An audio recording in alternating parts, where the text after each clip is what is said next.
Senator Camille Villar is recognized. You may proceed, ma'am.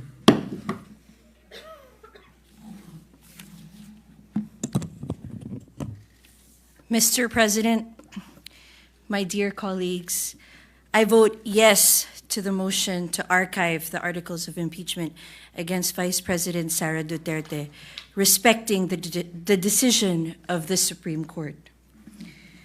It is undeniable that the Supreme Court has the power under the Constitution to declare an act of a co-equal body as unconstitutional, a power known as judicial review. The power allows the Supreme Court to ensure that all branches of the government act within the bounds of the Constitution, and it should be respected. The three main branches of our government, the legislative, executive, and judicial, each is vested with distinct powers and functions by the Constitution, none superior to others. Each operates independently with its own sphere of authority and serves as a check and balance on the others to prevent abuse of power. This is the foundation of our democracy, and it ensures the rule of law, accountability, and protection of rights of all Filipinos. In this case, the Supreme Court has spoken. By a unanimous vote, the Supreme Court declared in clear and unequivocal terms the Articles of Impeachment against Vice President Sara Duterte unconstitutional and null and void ab initio for violating the one-year bar rule and due process clause. As a result, the Senate did not acquire jurisdiction to constitute itself into an impeachment court. This decision, finally, is immediately executory. Mr. President, we have heard many good arguments in the recent weeks from both sides. Just today, being the youngest member of this robust body, I have learned so much from our esteemed and distinguished colleagues. But to me, it is simple. The opinion, or the most important opinion, is that of the final arbiter of our Constitution, and that is the Supreme Court. I have faith that the Supreme Court has done their duty and fulfilled their mandate. Being a legislator and a public servant, it is my duty to abide by that decision. Not too long ago, I took my oath of office as a senator, and I swore to support and defend the Constitution, and I adhere to that today. To do otherwise can lead to uncertainty and chaos, and even a constitutional crisis. This is what the rule of law expects from each and every one of us. And to respect the rule of law is to respect our democracy.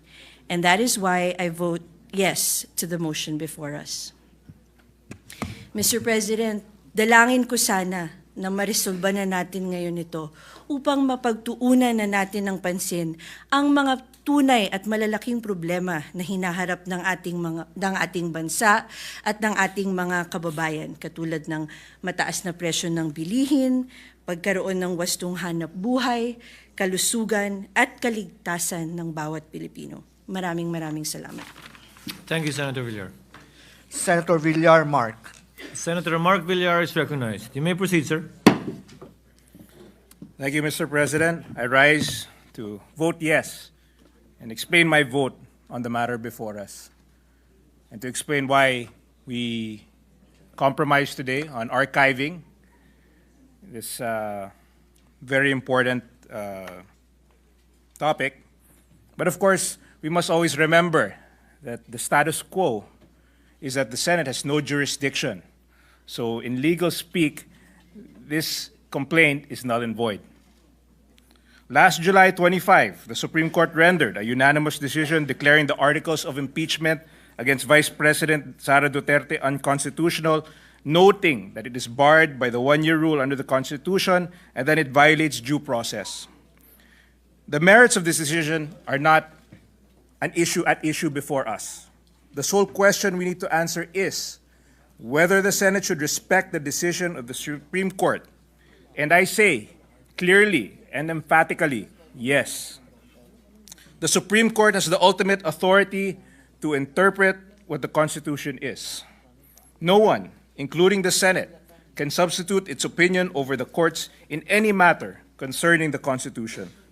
And the Constitution itself, in Article 8, Section 1, entrenches the court's role in interpreting the Constitution and determining whether there has been a grave abuse of discretion amounting to lack or excess of jurisdiction by any branch or instrumentality of the government. This includes the Senate, even when acting as an impeachment tribunal. Justice Laurel laid down the doctrine in the Supreme Court as the final arbiter of constitutional issues in Angara versus Electoral Tribunal, where it was stated that when the judiciary mediates to allocate constitutional boundaries, it does not assert any superiority over the other departments. It does not in reality nullify or invalidate an act of the legislature, but only asserts the solemn and sacred obligation assigned to it by the Constitution to determine conflicting claims of authority under the Constitution. At dahil nagdesisyon na po ang Korte Suprema, tungkulin po ng Senado na sundin ang desisyon na ito. Sumasangayon man tayo o hindi, dahil nangako tayo, bawat isa sa ating mga senador, that we will support and defend the Constitution of the Republic of the Philippines, that we commit to obeying all laws and legal orders issued by the duly constituted authorities. Nasa oath of office po natin ito. In staying true to our oath of office, we must abide by the order of the duly constituted authority in matters of the Constitution, the Supreme Court. We must uphold the Constitution. Thus, the Senate cannot acquire jurisdiction to proceed with the trial, much less issue a verdict. Tulad ng sabi ni Senior Associate Justice Leonen, the impeachment process is a constitutional process. And although it is also a political process, it is not isolated from the requirements of the Constitution as a whole. Kailangan obserbahan ang due process, ang tama at makatarungang proseso bago matanggal sa posisyon ang isang individual. Habang iginagalang natin ang opinyon at pananaw ng bawat isa sa mga importanteng usapin, kailangan natin igalang, kilalanin at bigyang halaga ang kakayahan at kaalaman ng mga maestrado ng kataas-taasang hukuman na binigyan ng kapangyarihan ng ating konstitusyon bilang huling hukom na ipaliwanag kung ano ang batas at kahulugan nito at magdesisyon ng pinal sa isyung ukol sa konstitusyon. By recognizing the authority of the Supreme Court on the matter, the Senate does not abandon its mandate and its wisdom as an independent political body, nor does it concede or submit to a co-equal branch of the government. We are simply upholding the rule of law. At kung susuway tayo sa desisyon ng Supreme Court sa isang isyung konstitusyonal, binabaliwala natin ang konstitusyon. Ito ay magdudulot ng isang krisis sa ating saligang batas at lipunan na hindi makakabuti para sa taong bayan. As a functional society governed by the rule of law, we must accord our democratic institutions with respect, value their guidance, recognize their competence, and cherish their independence. Mr. President, pinapatunayan ng desisyon na ito na makakaasa ang tao na ang due process ay hindi lang guni-guni o kasabihan walang katuturan. Na ang due process ay para sa lahat at hindi lang para sa mga kakampi. Isang patunay na mapabisi presidente man o ordinaryong Pilipino, makakasigurado tayo na ang mga institusyon, ang Korte Suprema at ang Senado ay handang ipagtanggol, pahalagahan at bantayan ang ating mga karapatan.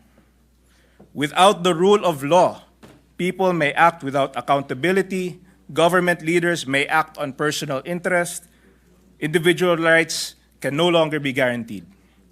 Without the rule of law, there can be no justice, no order, and no real democracy.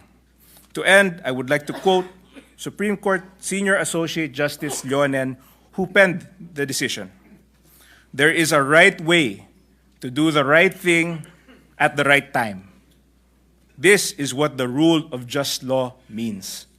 This is what fairness or due process of law means, even for impeachment. Maraming salamat po.